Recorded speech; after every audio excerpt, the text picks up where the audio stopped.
విశాఖపట్నంలో ఎందాకే ఒక ప్రేమోన్మాది తల్లి కూతుళ్ళ మీద దాడి చేయడం, అది అతి క్రూరంగా దాడి చేయడం, తల్లి చనిపోవడం, ఆ అమ్మాయి చావు బ్రతుకులతో పోరాడుతూ ఉండే పరిస్థితిలో ఉండడం జరిగింది.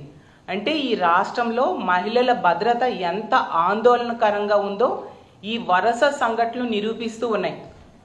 రోజుకి 70కి పైగా మహిళల మీద దాడులు, అత్యాచారాలు, హత్యలు, కేసులు నమోదవుతున్నాయి. గంటకి 3-4 సంఘటనలు మహిళల మీద ఇలాంటి సంఘటనలు జరుగుతూ ఉండే పరిస్థితి ఈ కూటమి ప్రభుత్వం అధికారంలోకి వచ్చాక ఈ రాష్ట్రంలో మనకు కనిపిస్తూ ఉంది.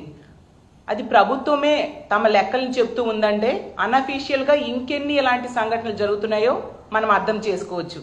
ఇంత క్రూరంగా వాళ్ళిద్దరి మీద దాడి చేశాడు అంటే ఇలాంటి దుర్మార్గులకి ఇంత ధైర్యం ఎక్కడి నుంచి వచ్చింది? ప్రభుత్వం